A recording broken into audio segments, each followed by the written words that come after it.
welcome to this episode of BookSmarts Meet the Authors, a creation of Clarissa Burt, founder of In the Limelight Media. I'm your host, CRISTINA FRANCY, and today I'm thrilled to be interviewing Dr. Vicki Matthews, who is a naturopathic physician and relationship coach. She's been a guest on Oprah's show twice, a relationship expert for Fox Business, and has been featured in radio, podcasts, and print.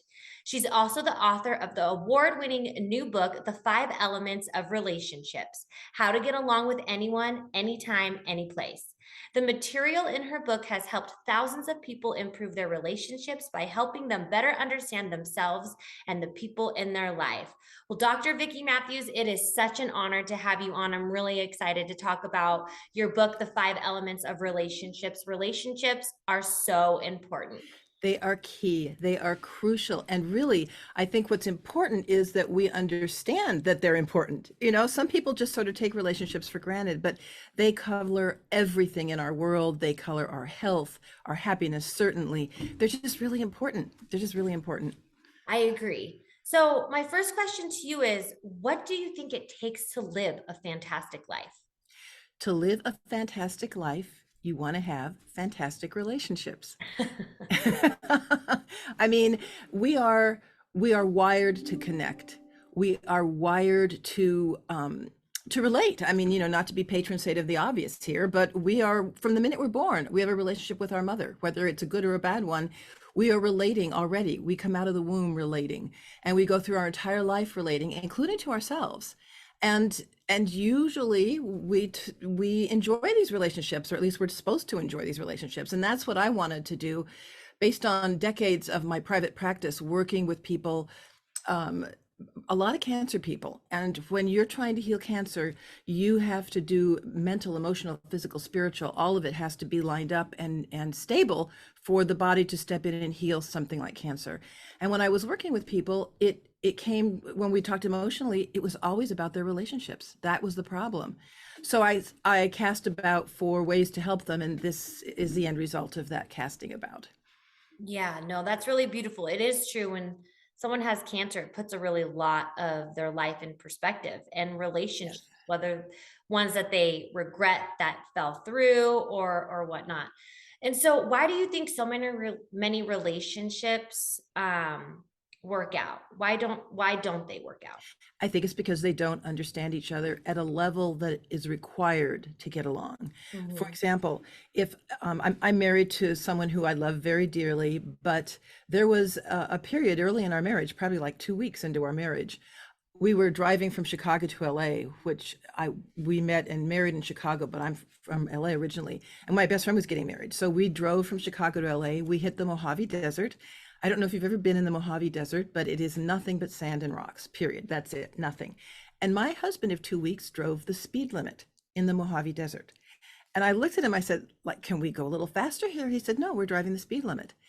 And I realized I wasn't sure I liked the man I loved. So from then it was like, okay, I need to understand this guy better because I really do love this guy. And then with my practice and people trying to understand their relationships, I think it comes down to understanding. I mean, it really, if I understand that he is wired to be a rule follower, to honor protocol and process, then what he does makes sense to me. And I don't judge it harshly, and I don't I don't criticize him or think poorly of him. Yeah. And the same thing for anybody else. If you can understand the people you're relating to, if you can understand your children. I mean, my gosh, one of the examples in my book is a client I had who was a really tough macho guy. You know, he'd been a football player in college, and his boy did not want a football. He wanted to play with a camera. And his dad came in, he's like, what am I, raising a wimp here? What's the problem? And when I described his child's personality, which is one of the 5 personalities that's covered in my book, the light bulbs went on for him. And he's like, okay, I get it. He just really isn't wired to be like me. He's wired to be creative and artistic and a deep thinker and philosophic, as the water personality in the 5 elements. And I mean, that kid's a professional photographer now. Yeah, he was wired to be him, you He know? was wired to, but the cool thing is, because there's 5, that my book breaks it down to 5 specific personality styles, you can understand that personality style. You can go deep in that, which my book does, and understand what they'll be good at, what they won't be good at, what they'll like, what they won't like, how they'll get along with each of the other 4 elementals, personality styles. So I think it does what I'm hoping is bring understanding. Yeah. And I think that's important. You kind of got to take a step back and, ask yourself questions like, why is this person like this? And, Mm-hmm. why, we're different, and I need to understand that we're different. Not everyone is wired the same. And can you give a few examples regarding the importance of understanding can make? Well, my understanding my husband, I think, was the one nearest and dearest to my heart. Yeah. And the father understanding his son wasn't going to be a football player, jock kind of kid. I also had, I think for parenting, it's especially important, and those are several of the examples that I use the most. I had a mother who had a daughter who had no interest in learning how to cook. The mom was a phenomenal cook. In fact, she and a friend ran a restaurant together. And this daughter had no interest in cooking or anything domestic, which is where the earth element, the domesticity in cooking and food and things like that, relationships sit in earth element. And the mom really had to come to grips with that this girl wanted to hang out with her friends all the time because she was a fire personality, the connections and the fun and the giggles and all that. And once the mom understood that that was how her daughter was wired and that was going to be the priority for her daughter, she gave up on that this daughter was going to take after her and be a really good cook and run a restaurant. So that kind of understanding, and that's, I think, understanding ourselves. I mean, I'm a wood element personality. Woods are get it done. We're make it happen, get it done. I joke, if you want something done, give it to a wood personality, because we will push through, get it done, we're in it. And I come across as a bossy pants sometimes. I mean, I really do, but I get things done. And I try, knowing that about myself though, I try and soften how I interact with people so I don't seem bossy. So the 5 elements, we have water, fire, wood, and what are the other 2? Okay, and they actually go around in a big circle. So Okay. if you imagine a circle like and a star. In fact, I can probably nope, I can't. I don't have a picture of it. But there, just imagine a 5-pointed star. The bottom left is going to be water. That is the beginning of everything. It represents winter, inner directedness, quiet. I mean, everything in nature is very quiet on the surface during winter, especially if you live in the Northern Hemisphere. But underneath, the fish are still swimming under the ice, a lot's going on under the snow. So there's a lot of activity. And the water personality is, like I said, yin time, quiet time, but they are very philosophic. They are artistic. Imagination sits in the water element, and painting and just anything that it requires piecing new ideas together or expressing yourself. So that's water. Next around, so the left point of the star is going to be wood. So that's spring. And you can see we're kind of going to do a seasonal thing. We're going to do winter to spring to summer to fall type of thing. And that the Chinese who developed this model millennia ago did it to try and explain the seasons, the march of time through seasons. So wood personalities are that spring energy, that make it happen, like push it through, we can do this, the rah rah go type of energy. And we do accomplish a lot with personalities. We also can rub people the wrong way. Like I said, sometimes people really do perceive me as bossy, and I probably am at times, but we are firm believers in what we're trying to do. It's important to a wood to accomplish something, to make something happen, often for the good of all, not in a selfish way. Also, we are big supporters of fairness. So we'll be the first person to rush in and try and help the underdog if someone isn't being treated fairly. So then the top of the star is fire. That's summer. Everything's happening in summer. We're out there. It's fun. We're laughing. Birds are having babies and animals are having babies. It's just a lot of that. Oh, the flowers are gorgeous. That is summer. That is connecting with people. That's fire energy. Not just the heat, but the connections are fire. And having fun and parties and outdoor stuff, that's all fire. The point on the far right, or the right side, is earth. And I'm going to skip that for a minute and go down to the bottom right point, which is fall. autumn. That's when things start closing down. That's when we start moving in, and we stop all the fun outdoor fiery stuff and we start moving in. Start with more quiet time. We can now look back across the whole season, the whole year, and say, oh, this is what was really good this year, and oh my God, I'll never do that again. So that's the wisdom of the metal personality. They have the ability to look back and say, yeah, here's what we learned, here's what's good, here's what we do not need anymore, and here's what we're going to take forward to the next cycle and pass on to water, so that they can, with their great imagination, do something great with it. So now we're going to go back to Earth. Earth is about balance. It governs the solstice and the equinox times. It is kind of the glue that holds all of it together. And we see that in relationships, in families. Usually the parents, the nurturing, are what holds the family together. The tendency to focus on food holds the family together. So they're very, any teacher you've ever had is an Earth, has a lot of Earth energy. Chefs will have a lot of Earth energy, but they probably also have a lot of wood in terms of making things happen. Parenting sits, yes, parenting absolutely sits in the Earth element. And so I'm a primary wood personality, but the good news is we have all 5 of them in our energetic wiring. They stack up in our energetic field. So I may be a primary wood, but my secondary is Earth. And I use that a lot in my practice. So I can be caring and compassionate and understanding with my patients when they need it. I can also be a little tough love if I have to too, which will be my wood personality. So there's that. So we all have all 5, and we can all dip into them when we need to, but we will, without thinking of it, lead with our primary and probably flavor that with my secondary. And again, I cover all that in the book. Oh no, it's so super interesting. I want to know what I am, to be honest. I have a quiz on my website. Awesome. There is a quiz on her website. I can't wait to check it out. I'm definitely going to do that quiz. Good. The website is drvickymatthews.com. And there's a tab, 5 elements, and drop down, and there's the quiz. Perfect. Yes, we have all of your links down below in the show notes. Perfect. So you should be able to access. So your book mentions that this system saved your marriage. How did that happen? It was the crossing the Mojave Desert idea. And as I said, I looked at him and wasn't sure I liked him, but the way that it saved my marriage was me taking time to try and understand him. He's not a wood. He's not wired like I am. And I think, and I don't think there's anything wrong. I think it's just a normal human behavior that we assume people are like us. I mean, I would assume he'd want to get there sooner rather than later, as long as he's not endangering anybody or breaking a law that anybody would ever catch him at. That's not a correct assumption for a metal personality. A metal personality honors protocol and process, and doesn't matter whether anyone sees them speed or not. It's not right to speed, because the limit is whatever the limit was, speed limit was. So that, I think what saved my marriage was understanding, number one, he's not wired like I am.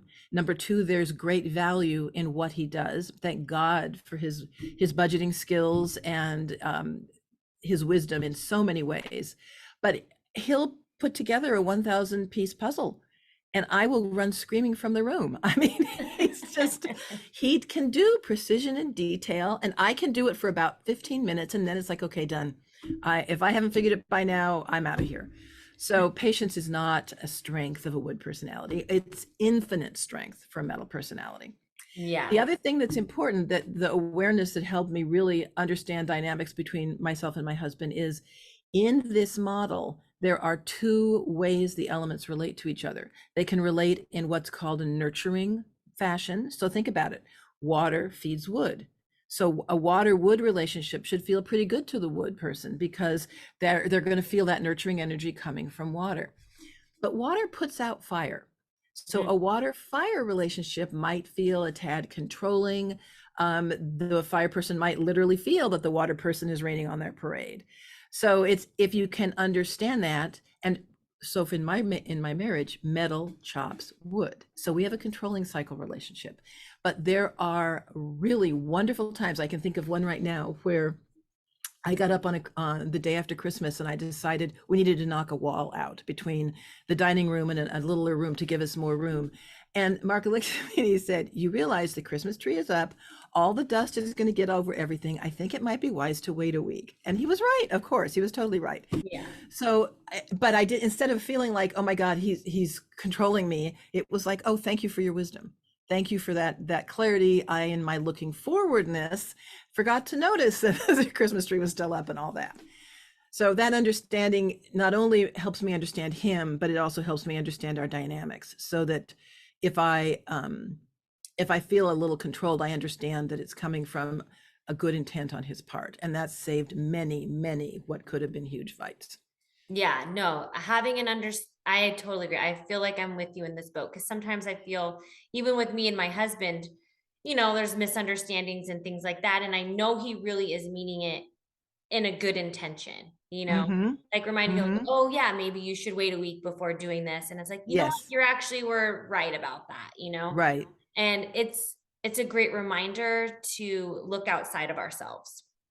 It And is. yeah. And take the time to understand. I mean, I think what I try and do is I break the 5 elemental personalities into like clubs, that it's a secret club we're born into that we don't even know we're in. And just, here's what we're good at. Here's what wood people are super good at. Here's what we aren't good at. Here's where our pitfalls will be. And then what happens if a wood's in a relationship with another wood? That will feel competitive, because woods, both woods want to achieve. And if they are both trying to do the same thing together, oh my God, there'll be no stopping them. But if they're doing it in a competitive way, it will be ugly. I mean, there's just no way around it. And one or the other wood will have to step back, because if they can't work together, there's going to be no peace really in the kingdom that way. So that's like real, and I can feel when I'm working with another wood, and I usually can just pull back and, okay, what are your ideas? And that's fine. But if it's something if it's a project that I think is really important, and I really feel like my way is the best way, which isn't uncommon for woods, then I know to sit down and say, okay, let's talk about this. I may not start saying, well, you're a wood and I'm a wood. I may not go down that road, but I know based on how I react to something that, gee, it's probably going to be a smart idea to get clarity on where we're not agreeing.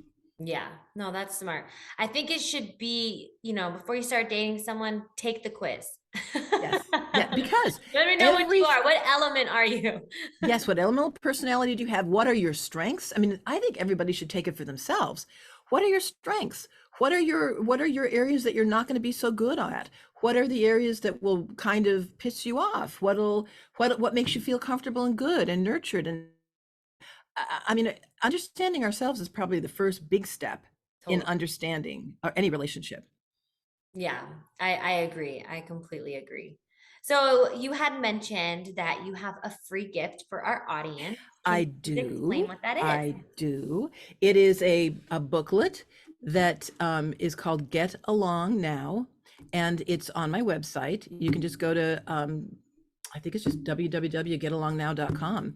And it's just a little quiz, not a quiz, it's a little summary of how this system works, so that people can begin to get a sense of it and see if they want to buy the book. Awesome. No, I love it. I'm really excited. I'm so glad we had this fruitful conversation. I'm going to take that quiz like Good. when we're done. I'm so curious to figure out which element I am. Do you have any last words, Dr. Vicki Matthews, before we say goodbye today? Well, I would just encourage people to first and foremost understand themselves.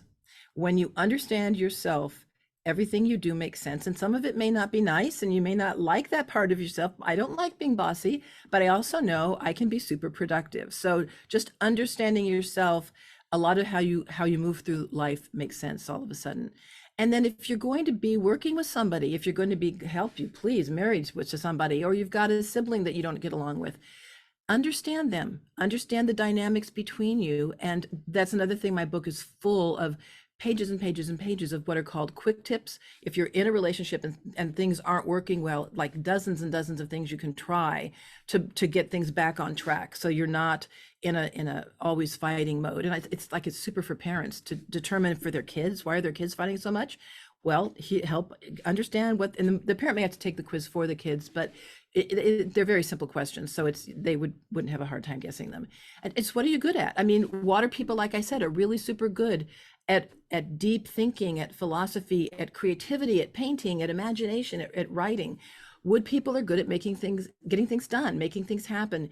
They're future oriented. They can look at the future and say, we can make this, this, and this, and don't even try that.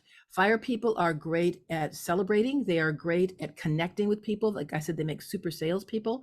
They are great. They bring joy and lightness to almost anything that they're part of. And they love talking to people in front. I mean, they can talk to 10,000 people and not even bat an eye. I mean, they love that.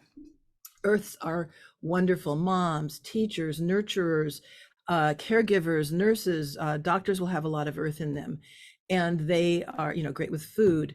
And metals are great at synthesizing wisdom. They are great at looking back across the entire cycle and saying, this is what worked, this didn't. They're great at honoring protocol. They're great at, of course, creating protocol.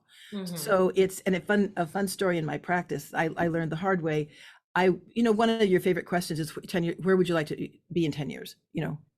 What would you, where do you want to be? And you ask that to a metal, they can't answer it because they don't think in the future. They think in the past. So if you say 10 years from now, what would you like to look back on and have accomplished? They can answer that question. Oh, okay. Yeah, that's a good way to. So it's just honoring our perspective, our strengths, and being kind to our weaknesses. That's awesome. Well, Dr. Vicki Matthews, thank you so much for coming on this episode of BookSmarts Meet the Authors. It was such an honor to interview you. I think this Thank book you. is really going to be helpful to understanding not only yourself, but your partner, your children, any relationship that you have in Any your relation. It is especially good right now going into the holidays. Oh my gosh, you will understand Aunt Mabel finally. life. All right. Well, thank you so much for coming on again. It was such an honor. And thank you everyone for listening Thank to you. this episode of BookSmarts Meet the Authors. It was great. Thank you so much. Thank you.